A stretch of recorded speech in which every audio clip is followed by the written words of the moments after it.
The 18 Strong Podcast, episode number 147 with Andrew Rice. Nobody becomes an expert at anything overnight.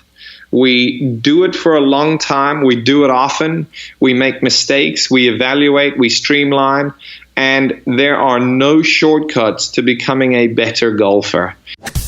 Welcome to the 18 Strong Podcast, where you get direct access to the world's greatest experts on training harder, practicing smarter, and playing better golf. Now, here's your host, Jeff Pellizzero. Hey, what's up? This is Jeff Pellizzero. Welcome to the 18 Strong Podcast, where it's our mission to talk to some of the greatest coaches, professionals, players, and other individuals in and out of the game of golf in order to help you get stronger physically, mentally, on the course, off the course, so you can play the best golf that you possibly can. And this week we have a special guest. We have Andrew Rice, who is one of the top instructors around. Andrew is the director of instruction at the club at Savannah Harbor. He's also one of the featured golf instructors on Revolution Golf, which is one of the largest golf instruction platforms in the world. Andrew's a TrackMan master. He's also a TrackMan University partner and is the author of It's All About Impact.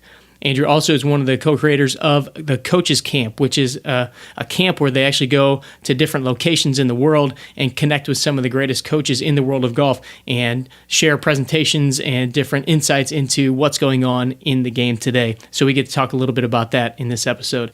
One of the reasons I wanted to bring Andrew on the show was the fact that he always does a great job of really simplifying and breaking down different concepts and tips that he's putting out there, different drills, whatever he's talking about. He really wants to break it down so you and I can understand it much better. And that's exactly what we do in this episode.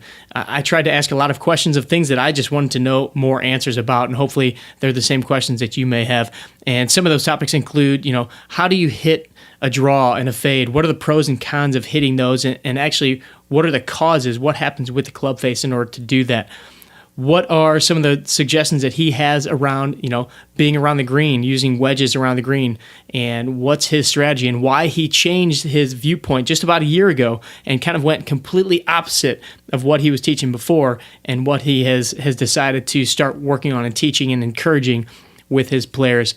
We also discussed, Andrew does a lot of different golf schools, and so we discussed the option of doing golf schools versus, instructions on a regular basis with a local pro, and both the pros and cons of both of those.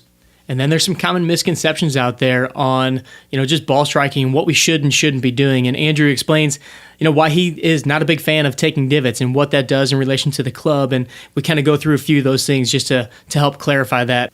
And then Andrew also gives us some realistic expectations of how we should be playing, what we should be doing out on the course. What are the average distances that most guys hit a ball? What's the average club head speed? And what can we really expect to be doing out there? Because I know we all have that buddy that says he just hit that 300-yard drive last time he was out there, and he swears he did it, but is that realistically true? And odds are probably not. Before we jump into the interview with Andrew, just want to say a quick thanks to our sponsor for this week's episode, which is Scratch TV. Scratch is a platform, basically a social media platform, where they collaborate with the PGA Tour. They show videos, they show highlights, they keep you up to date on just the different goings-on in the world of golf. More from the fun side, to keep things entertaining and light. I was just on their Facebook page, which I highly recommend going to check out because they have so much content on there, just some different videos, funny videos, just different highlights. So highly recommend going over to scratchtv.com or going to Scratch TV on Facebook if you want to just have a couple laughs and kind of get engaged in some of the social goings-on in the world of golf. And without further ado, let's get to the interview with Andrew. Andrew Rice, welcome to the 18 Strong Podcast, and thank you so much for coming on. Jeff, thanks for having me on. Pleasure to make it. Absolutely. I've been following your content for so long, especially on Revolution Golf. Was first introduced to you there, and have just kind of followed and watched what you do on social media. And I actually want to get into a little bit of your social media later on and how that's kind of impacted your teaching and really maybe even just the world of golf instruction. But if you could, give the listeners a little background on just you and where you came from and where you are now down in Savannah, Georgia, and what you're doing these days. Sure, Jeff. I'm originally from South Africa. I came over in mid-'80s to play college golf. I played college golf at Central Florida. I was fortunate to be an All-American there. Tried my hand at playing professionally. I chased the dream for about 3 or 4 years after that, and then decided, hey, I need a real job. I need a regular paycheck. As most people in the golf business did, they chased the dream for a while and then said, nah, we got to get real here. So I did that. I started working for David Ledbetter pretty shortly after that, and it really was a great time to work for David. He is a fantastic teacher. He was a fantastic mentor to so many young teachers at the time, and really guys who are doing great things in the teaching world. So many of us were fortunate to work for David during that time period. And then in around 2000, I went out on my own and have been doing that ever since. And so you're down in Savannah, and I believe you're at the Club of Savannah Harbor. Is that correct? Correct. The club at Savannah Harbor, which is it's a golf resort. It's a Western golf resort right across the river from downtown Savannah, and we've got a fabulous golf course and big wide open practice area, and just nice access to Savannah. So it's a great place. And then it looks like you do a lot of traveling, you do a lot of teaching outside of just that area. You do a lot of different schools, both for students and for coaches, right? Yes, that's correct. We have a couple of years ago, we came up with an idea, and we've called it Coach Camp. And essentially, it's a 2-day seminar that we put on where we recruit some of the best minds, some of the best people in the coaching industry, and we get together with a group of young, enthusiastic coaches who want to learn more, who want to further their career, who want to become better. And we do those all over the world. We've got one coming up in London towards the end of September, and then we've got one that we're doing with both of them have got fantastic lineup of coaches coming up in Savannah the first week of December. And what would you say, after starting that and now having done multiple of them, what have been some of the, maybe even some of the challenges, but what have been some of the best surprises that have come out of those camps? Well, I started doing it, and I would select the feature presenters based on who I wanted to learn from. So it's been fantastic for me. I get to sit and listen to these guys, these great minds, for a couple of days and really poach some of their information from them. So that's been really, really good.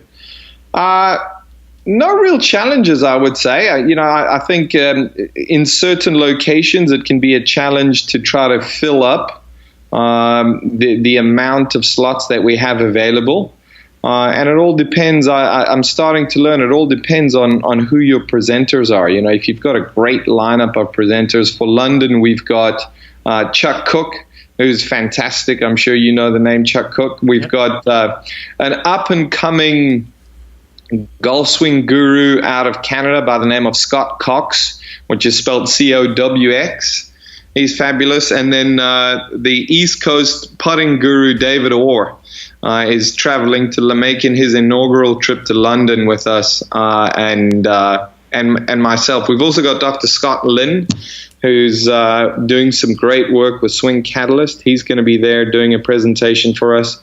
And we've got some fantastic title sponsors as well. So we're excited, looking forward to it. It's London, September 25, 26. Cool. We'll link that up in the show notes too, in case any coaches are listening and want to check it out. It's funny that you mentioned that you kind of picked the people that you wanted to learn from to be at these coaches clinics and kind of poach their ideas, which is exactly what I do with this show. Basically, it's an opportunity to get to spread the word of guys like you and share information, but also just to pick people's brains that I wouldn't be able to pick on a daily basis. But it's amazing how you can get in touch with some of these people. When you ask the questions that you want answered, there's so many other people that are out there that want the same information. So exactly. It's cool that you guys are doing that. And then I know you do a lot of clinics with students as well. What does a coaching clinic look like if someone were to come and work with you for a couple of days in a group setting, or how do your schools work? I would say a lot of what I do at Savannah Harbor, Jeff, is in the form of 3-day golf schools. I do some 2-day golf schools, but primarily 3-day golf schools. This year, it's been 4 students and myself. I've shied away from hiring an assistant just because I feel like if people come to work with me, then they should work with me. what I'm going to do, just the demand has been a little too great, which is a nice problem to have, thankfully. What we're going to do next year is we're going to do 6 people in a golf school, and it's myself plus an assistant that I'm going to train and mentor. So it'll be 6 people for 3 days. We go out and play in the afternoon each day out on the golf course, and just, spend 3 good days of learning and enjoyment together. What's been your experience? Because I've talked to multiple people about the idea of, and I'm talking about golfers themselves. And I was just actually talking with my dad the other day. My dad's a guy who picked up the game probably in the last 10 years or so, plays quite a bit now, but, obviously wants to get better. Hasn't gone and done many official lessons where he's gone and worked with somebody. What are kind of the pros and cons to doing more, going to a school like that and kind of packing it into a couple of days and really getting some understanding and touches with the club versus maybe going and seeing a pro on a regular basis in town? I think there's pros to either approach. Sure. I've been fortunate. This year we've just had some great success with some of the golfers, that have come out from guys shooting 15 strokes lower than what they were at the start of the year on a regular basis to I had one player gain 60 yards with his driver. Now, he had a lot of gaining to do. I wish I could. I can't guarantee that for everybody. Results guaranteed. Yeah, that would be nice. But, it's I've seen people have good success coming to 3-day golf schools. I think the whole key, if you do decide to take that route, is notes. You've got to take notes. You're going to get a lot of information during the course of the 3 days. You've got to, each evening before you get ready for dinner or whatever, just sit down, take 15 minutes and write down your personal notes. I try to make sure I send out a big email afterwards with videos and everything. The thing is, if I do a segment on pitching, I'll send out an email regarding pitching, include a few videos, but it's not pertinent to the individual. And that's where the notes become important. At the end of each lesson that I do, certainly including the 3-day golf schools, I've learned I get golfers to bring their phones with them, and then they stand there and they record me, and I stand in front of their phone and film a little 2-minute summary video. And I found that really seems to help players and something they refer back to down the road. The challenge is going to be you can get overwhelmed. I think certain golf schools have large numbers of students coming in at the same time, and that can be a little bit of a challenge. The challenge to taking one every 2 weeks or so is you can get off track quite easily. There's quite a bit of time in between there to where you can get off track. But certainly both can work when approached the right way. Sure, and I feel like obviously either way you can have pros and cons for sure. Sure. But I kind of like the idea, especially with a guy like my dad, and even for myself. I think it'd be great to go and spend a day just learning some basics and learning, from and being around other people that are working to get better and having somebody have an eye on you. So just wanted to kind of get your take on what your experience has been there. Now, I know that you have done a lot of research revolving your teaching and different parts of the game. And I wanted to just kind of ask you, first of all, is there anything you're working on right now research-wise, or what's one of the most recent research projects you've done, and what were some of the results? Jeff, I'm honored to be a consultant to the engineering department at Ping. And quite a few of the things that we've done over the last couple of years is just what they've expressed to me, because I said to them, guys, I said, what can I do to help you build a better golf club? Firstly, you're 2 times smarter than I am, and I'm just a golf teacher, and they were very gracious, thankfully, in saying, look, we want someone who's curious. We want someone who's out there in the field.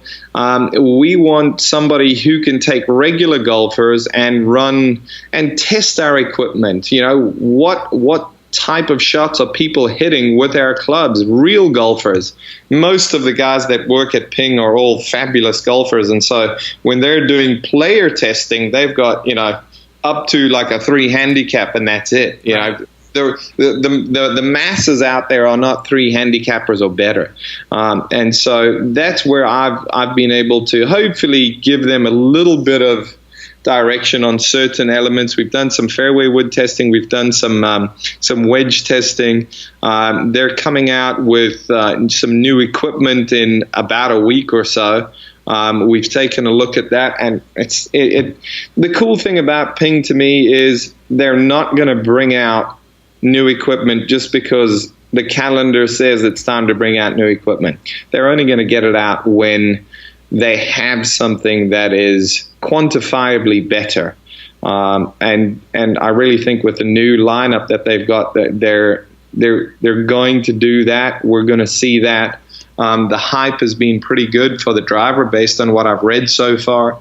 But I just, one of the things I'm considering testing is males, where they're hitting driver, and I go, hey, let's see you really hit one.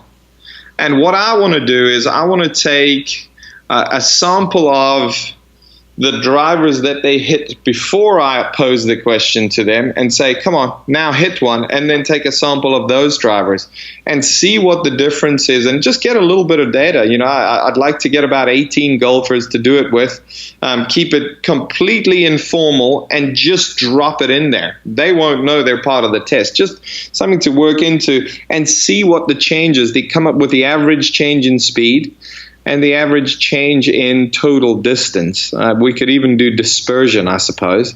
And just to get the word out, because I see it all the time. If I say anything about club speed, guaranteed with a male golfer, the next swing is going to be faster.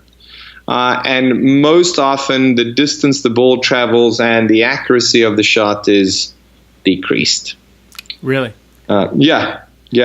So I know I've done it. You've done it, Jeff. We get out there on the golf course. We get on a par 5. It's downwind. We think, I'm going to crank this one. Yep. Here we go.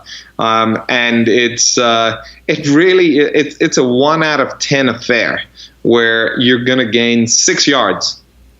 What are you doing on the other 9? The other 9 shots. So it's something getting into the human side, testing a little bit of the human side to understand how we respond to those type of cues coming in from the brain saying, come on, let's really hit this one, or various things like that. Sure. Well, you made an important distinction talking about ping and testing, and, that a lot of times what's tested or what we compare ourselves to is, PGA Tour numbers, or what are those guys doing? Yeah. And to be able to look and see what the average normal guy, regular golfer, is hitting, how he's swinging. What are some of the stats that you have around just what is the average handicap that you would say is out there? What's kind of the average swing speed? Let's just look at males for now. Okay. I would say, golfers that I teach, they're typically in the mid-teens. Club speeds, and every male's going to say, well, the last time I was on TrackMan, I was a lot faster.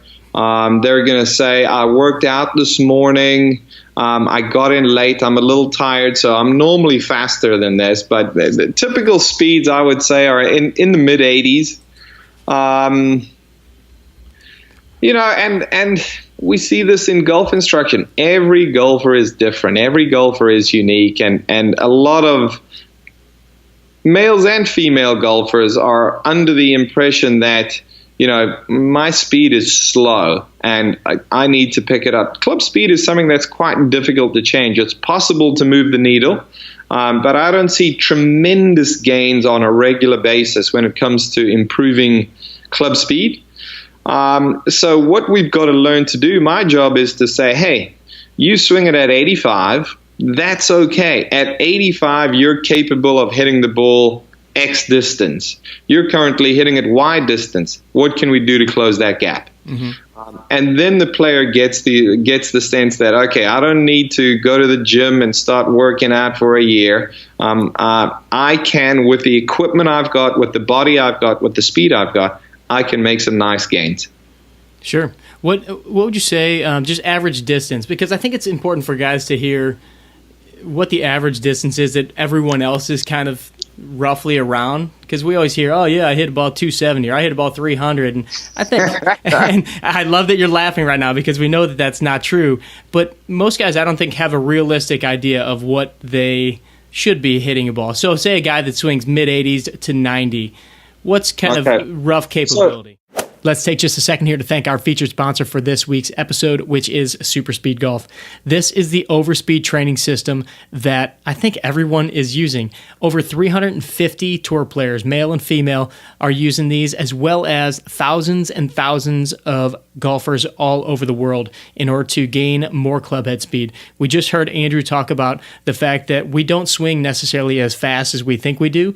And usually when we start to gear up and swing faster and harder, we tend to lose a little bit of our control. Well, with the overspeed system of Super Speed Golf, you basically learn how to swing faster, but in a controlled and balanced manner. And I've used it with myself, I've used it with my clients, and I've seen nothing but incredible results. So if you want to get your hands on the Super Speed Golf training system, go to superspeedgolf.com. You can also find the link in the show notes of this episode. And when you're ready to unleash your speed, be sure to use the code 18STRONG at the checkout to get your discount.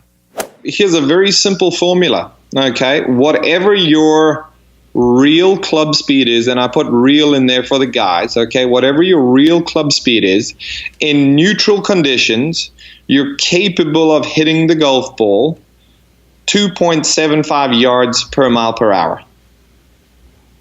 And typically, year in and year out, the most efficient driver on the PGA Tour will be right in that vicinity. In other words, if they swing at 100 miles an hour, they're going to drive the ball 275. That gets us at 85.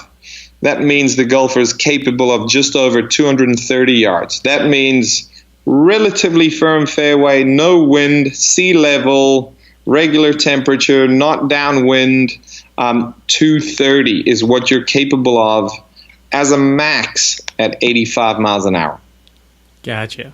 Yeah, I think that having the realistic numbers is very important because we tend to either overinflate them or we think that we should be hitting way farther when we just have unrealistic expectations based on what we have. Now, with some of the guys that you work with, what are some of the things that you see that they can improve on pretty quickly? What are some of the simple changes that you tend to see guys, or simple mistakes that you see guys making that can kind of be affected pretty quickly? Jeff, I think the big thing is concept. So often people are trying to keep their head down. They're trying to swing slow. They're trying to stay behind the golf ball. It may even be, where they're trying to get through it. They're thinking something fine. The words they're using are fine, but how they're translating that instruction into an actual movement pattern is quite different. So really, the biggie for me is trying to get players to understand club delivery, what causes a ball to draw, what causes a ball to fade. And then once they start to get that, it's like, oh, okay, that's different to what I thought. And then we'll take a look. I use TrackMan a lot, and TrackMan is fantastic technology that's only getting better. But I really value the use of video in my teaching, simply because TrackMan tells me how the club influenced the ball, but video is going to tell me what I need to do as a coach to help that player start to influence the club better. And so if I can get them to understand, look, golf isn't simple. The golf swing isn't simple. But for you, your package, it's this simple. You need to feel something this simple. The golf swing isn't simple, but I think golf instruction needs to be simple. Well, something that I've gotten from a lot of your videos is exactly that. And I was actually listening to you on a podcast, the On the Mark podcast, and yes, you talked about just really kind of breaking down some of the, not going into some of these difficult terms and getting so explanatory in what's going on, but exactly that, kind of breaking it down to the most simple fashion and letting golfers understand some of the basics. And you even mentioned, drawing a ball, fading a ball. And I think this would be a good opportunity for you to just kind of explain, even for me, because this would help me in my own game, explain, what's really happening when with the club, with the ball, when we draw it, when we fade it, and what are the pros and cons of learning those, and who should be doing that? When is it appropriate for somebody to actually start working on that, or should most guys be working on just hitting more of a straight ball? Okay, great question there, Jeff. Firstly, I think there is nothing wrong with shaping the golf ball a non-extreme amount on every shot. So if you're a fader, if you're a drawer, you are capable of going out and playing some fantastic golf with that one shape. Dance with who you brung, as they say. Dance with who you brung, as long as it's functional. And by functional, I mean speaking as a right-hander, and I'm going to assume centered contact, okay? As a right-hander, for fades, for me to hit functional fades, they must start to the left of my target and then shape back towards the target. Draws, they must start to the right of the target and then shape back to it. So how am I going to, let's stick with the draws. How am I going to get a golf ball as a right-hander to start to the right and then curve back to the target? First thing I need to understand is I need my club head, that hunk of metal on the end of my stick, traveling to the right of the target a small amount. Let's call it 4 degrees from in to out. Okay? Does it have to be a number? No. Let's just call it a small amount. I need, at the moment of impact, I need the club face pointing somewhere between the club path, where that hunk of metal is traveling towards, and the target. So if my target is 0, the club path is 4 degrees, and I've got the face at impact pointed at 2 degrees to the right of the target. So both the path and the face for draws need to be to the right of the target, speaking as a right-hander. Lefties, I apologize. That's how we're going to hit what I call functional draws.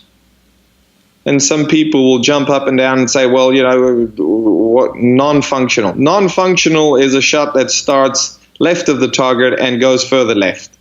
We've all hit that.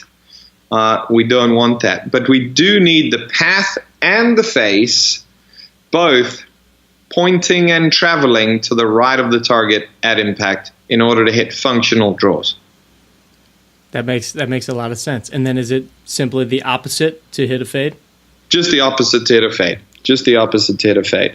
A lot of people will go, well, I need to hit draws because I don't hit the ball very far. Draws are going to, in the real world, draws are going to go longer. How much longer? Not very much. A little bit, but they're going to go longer. And yeah, that's a good distinction. What are some of the benefits to hitting one or the other? You mentioned that a draw is going to go a little longer. Why does one want to shape a ball in a fade, shape a ball in a draw? What are the main benefits? Predictability. And I think as human beings, we want to get up on a golf hole, aim somewhere, and fairly confidently predict that the ball is going to launch at somewhere and then curve in a predictable direction. My experience has been that human beings, golfers, perform better when that's the case. I think if we've got a laboratory, if we've got a science experiment, if we've got a robot, we can control that a lot better. Thankfully, we are none of the above, and we are adaptable creatures who need to be able to have a sense of what their ball is going to fly like. If I shoot for straight shots, and straight is somewhat doable. Straight is somewhat doable. I found that players play their best, though, when they have somewhat of a shape and it's not straight. The challenge with straight is the ball can fall left and the ball can fall right. If we get the face 1 degree to either side of dead straight, the ball's going to fall left and it's going to fall right. And that becomes unpredictable. And so I guess, when you don't have that predictability, you can you can screw up one way or the other, and Exactly. having that little fade or that little draw allows you to kind of take aim on one side of the fairway or the other, or whatever that might be. It does. And let's keep in mind, Jeff, okay, fades aren't always going to fade the same amount. Draws aren't always going to draw the same amount. Sometimes they're going to hardly draw at all. Sometimes they're going to hook, okay? But it almost gives our brain a home base where we can start to see a shot and we can start to picture a shot. And I think lately with this technology we're seeing on TV, we've seen it at the US Open, and we're seeing it every now and then on certain golf events where we see that shot tracker. And it's so neat to be able to get a sense of how these top golfers are actually playing golf. I see some straight-ish shots, but predominantly, particularly off the tee, I see shots hit with a definite pattern, a definite shape to them. Yeah, it seems like there's always a little bit of movement one way or the other. It does. It really does. What is the advantage to a draw over a fade or vice versa? I think there is no reason why a draw shot will finish closer to the hole than a fade shot. Let's get that on the table. Draws will go slightly further. For the average golfer, draws will go slightly further. That's just a fact, no matter how we look at it. And that's it. That's the only advantage. Now, speaking of just, impact on the ball and how we do it versus how the pros do it, are there any misconceptions that are pretty widespread that most of the regular golfers come in to see you and you have to kind of re-explain the way something's happening when they're hitting a ball or how they should be hitting a ball versus maybe what they've been taught or what they thought they should be doing? Jeff, I think it's the terminology: pinch the ball off the turf, trap the ball, hit down to make it go up. Those type of concepts have been poorly communicated on our part. And, we cannot, when a golf club that's angled upward, even if it is traveling downward, runs into a ball, the ball goes up. The ball never goes down. It goes up. And so we cannot trap the ball or pinch the ball off the turf. And hitting down doesn't make it go up. It's the loft that makes it go up. Hitting down just makes it go less up. So, yeah, because we've always heard that. Hit down on the ball, stay on top of it, pinch it on the turf. What's the difference between, and we talked about this a couple of shows ago, just on some impact stuff, but just to clarify again, what are some of the differences between what you want to do with your irons versus what you want to do with your driver? I'm a big fan of what I call a shallow angle of attack. And essentially what that means, Jeff, is that I'm not a fan of divots. I used to be. I'm not a fan of divots at all. If I could get all the golfers that I teach to be very shallow, and what that means, I would say, is 4 degrees down or less with an iron. If I could get them all to be very shallow, I think they'd all hit the ball better. I think they'd all hit it longer. They'd hit it a little more crisply, and they would enjoy their golf that much more. With the driver, we're typically going to look for a neutral to ascending upward strike on the golf ball.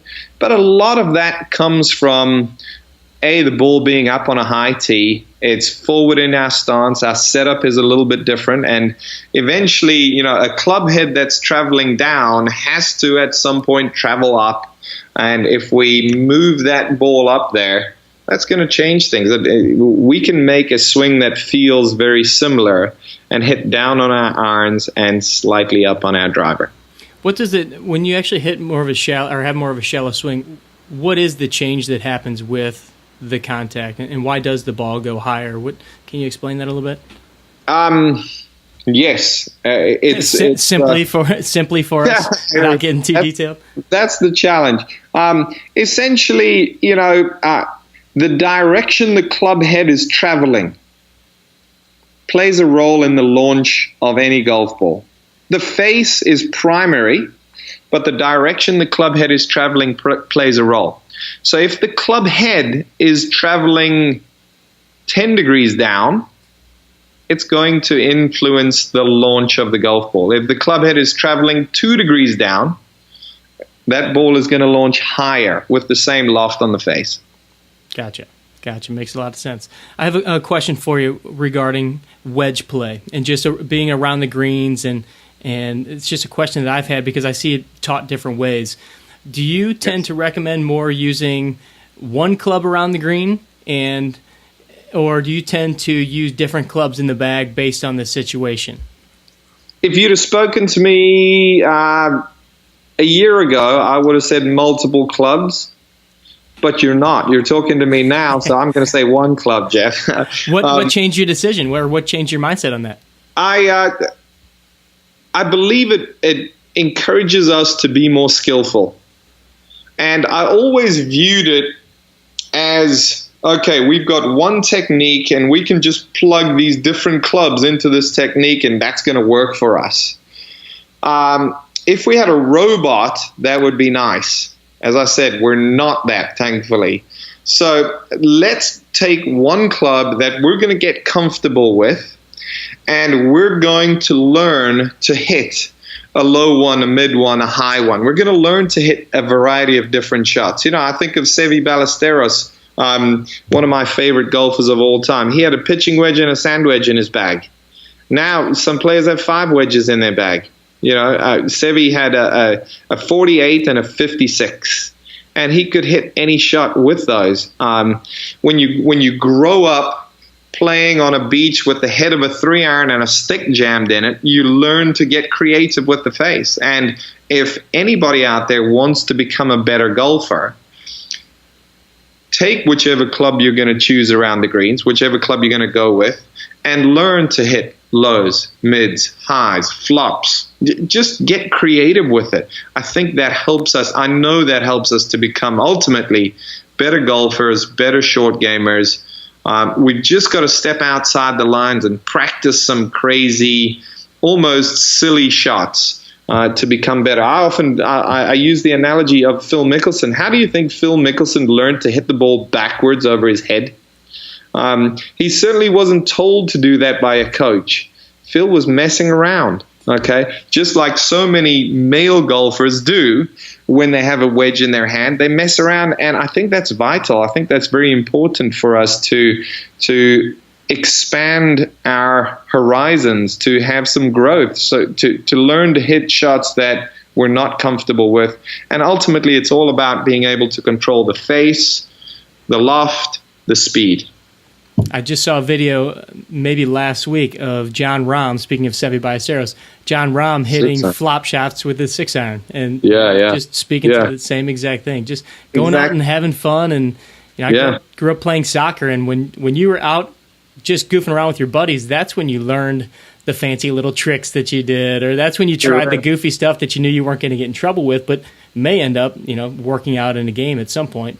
And brings in that creativity. So I love that. Exact same thing. I think with the advent of modern golf coaching, for a while, we became overly structured, particularly with short game practice. We became overly structured. And, for 10 minutes, I want you to do this. 10 minutes, I want you to do this.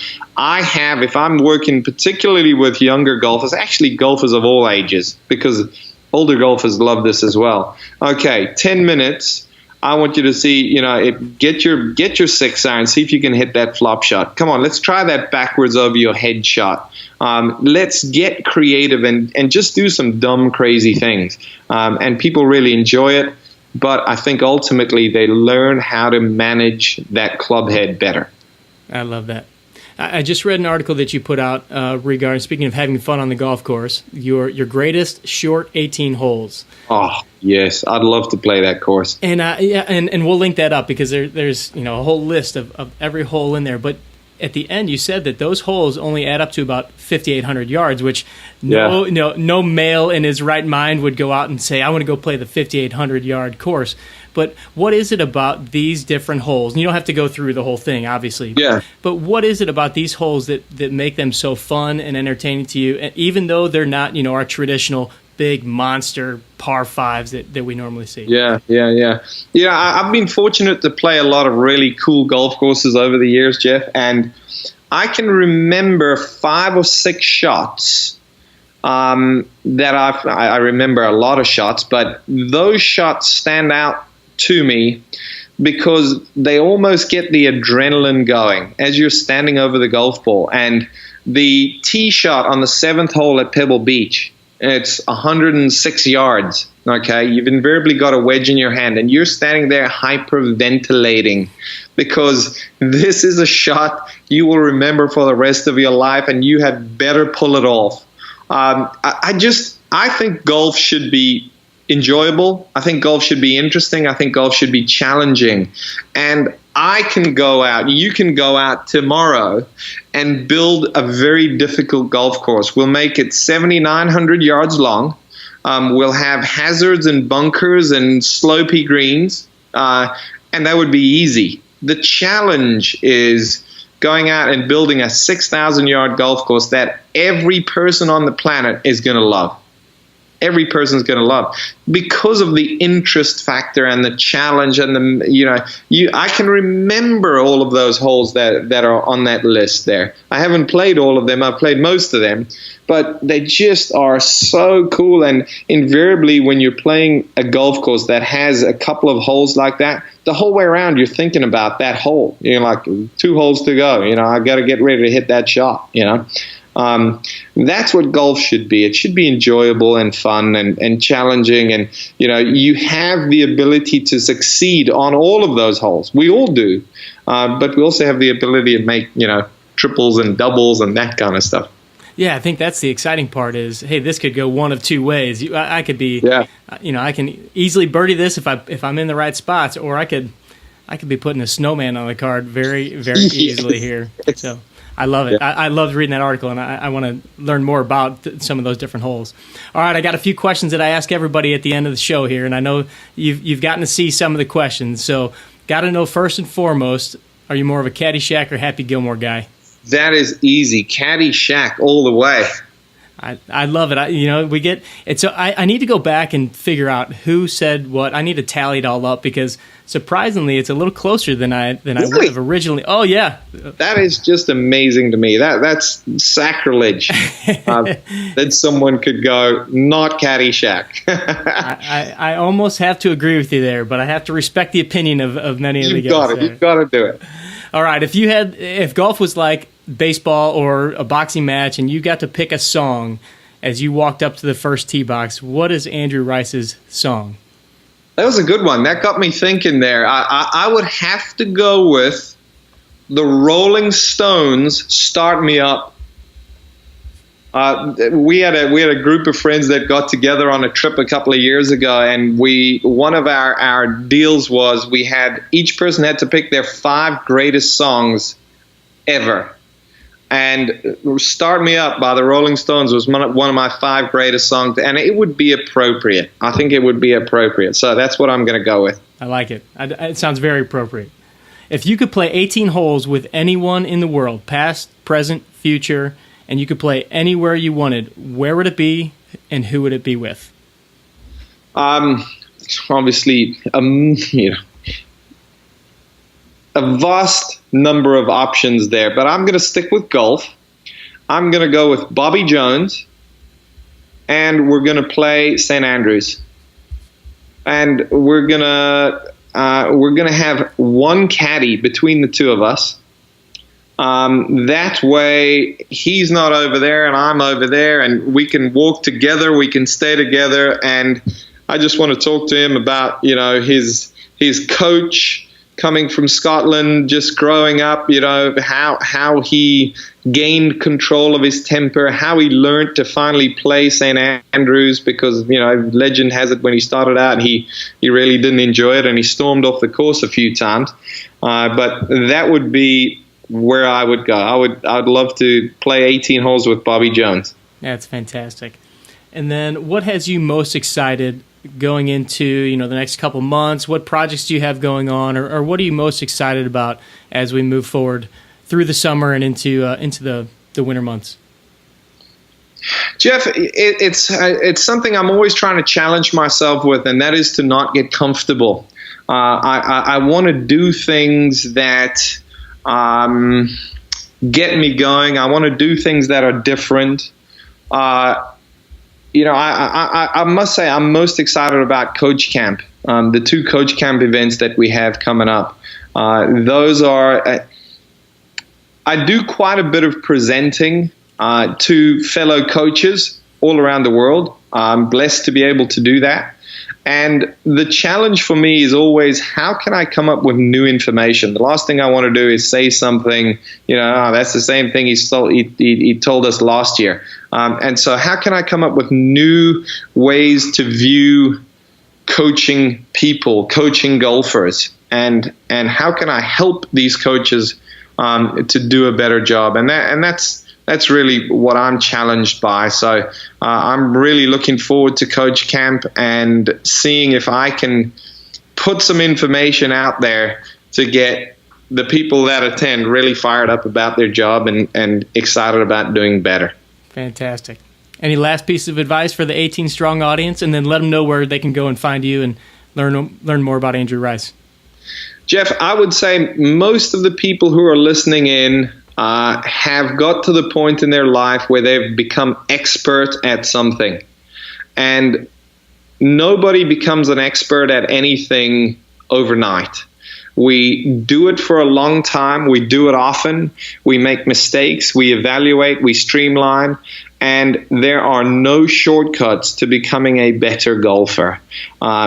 Get out there, practice a lot, play a lot. Unfortunately, you're not going to get any better today by listening to this show, but hopefully it can inspire you to get out there and go and practice golf. If you're practicing wrong, I actually believe it's better than not practicing, because you're putting the club face on the back of the golf ball, or at least attempting to do so. Go out there, go and smash 30 drivers if that's what a bucket of ball holds, and it's better than doing nothing. So go and do golf, go and make some mistakes, go and learn from it, evaluate, become more of an expert, and that's how you're going to get better. That's fantastic advice. And where can they go and find more about you and see some of your videos and content? Jeff, AndrewRiceGolf.com. If you just type in Andrew Rice Golf on Google, you're going to find me. I'm on Twitter. I'm on Instagram. Having a lot of fun with those social media sites. Always try to put something out there that I feel like would be of value to people. So my website's got quite a few blog articles, but Revolution Golf, if you're not on Revolution Golf, you should be. It's free. Some great coaching information there. But Andrew, if you look up Andrew Rice Golf, you'll find me. Absolutely. And just to mention what I had talked about at the very beginning of the show, just regarding social media, I kind of forgot to ask a question regarding that. But you're very active on social media. I especially see you on Twitter, interacting a lot. What has been kind of the big gain, or what are some of the advantages of social media and maybe disadvantages of social media regarding the world of golf, or especially golf instruction? The advantage is if you can figure out who to follow, who to listen to, who to read, who to watch, you're going to get some fantastic information for free. And it really is something that can help you move in a positive direction in your golf. If you know who to listen to, and it's not hard to figure out. If you're on there long enough, you'll figure out who knows what they're talking about. The challenges with social media are that there are often people trying to break you down. There are people trying to shoot you down. And I find that ultimately that challenge turns into a positive, because you learn how to deal with adverse situations, and you learn how to deal with adverse personalities. And I see friends of mine, doing a great job in handling them. I go to some people that I trust and ask them, how should I handle this situation? And the advice has been very wise. Excellent. I know I've had a couple coaches, just mention how well you do the social media platforms, and had a question that, to ask you regarding, what were some of the thoughts that you had around using that as a platform. So I appreciate you sharing that. That's fantastic. My pleasure, Jeff. Thanks, man. Andrew Rice, I can't say how much I thank you for coming on the show. It was great to spend a little bit of time with you, and just kind of get to pick your brain about some of these different topics. Like I said, poaching different ideas from some great coaches is an incredible piece of being in this whole world, the podcast world, and being able to reach out and talk to guys like you. So thanks again for coming on. Jeff, thanks very much. Really appreciate it. And Anytime you need anything, give me a shout. Would love to help out or get back on again when I've got something new for you, hopefully. Absolutely. You can count on that. Thanks, Jeff. I want to thank you for joining me and Andrew on this week's episode of the 18 Strong Podcast. By all means, go to Revolution Golf and go to andrewricegolf.com to check out all of his content and keep up to date. He's got some great blog articles as well as videos where he just, like I said, just explains things in a very simple manner and gives you lots of great drills and tips that you can use immediately. So if you want any more information on Andrew, you can also go to the show notes of this episode, which is episode number 147, or just search for Andrew in the search bar on 18strong.com. Big thanks to our sponsors for the episode, which is Scratch TV and Super Speed Golf. And of course, if you're not a member of the 18 Strong Movement Facebook group, that's where we contribute all the different questions. We kind of follow up with different information from the episodes and kind of keep the conversation going over there. So we'd love to have you over there. Just search for the 18 Strong Movement on Facebook. We really appreciate you being here. We appreciate all the ratings and reviews in iTunes. If you haven't had a chance to do that, that's one of the greatest ways to help us get this show out to the rest of the golfers in the world. So we appreciate you doing that. And just as a bit of a heads up, we've got a couple cool projects. We've even got some kind of changes that are going to be happening to the podcast, just as far as from a bit of a branding standpoint that should be coming out, in the next month or two. So be on the lookout for that. Maybe even a little bit of a website redesign. Who knows? We're thinking about going crazy with some things. But overall, the main mission here is to make sure that we're helping, that we're putting out good information, and that we're taking some of the content that's out there, boiling it down for you, just like Andrew, and hoping to simplify things to make it all easier for every one of us so we can play some better golf.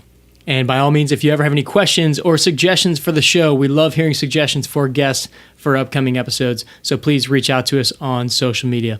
All right, we will catch up with you next week with another great guest. Train hard, practice smart, and play better golf. Thanks for listening to the 18 Strong Podcast at www.18strong.com. And remember, train hard, practice smart, and play better golf.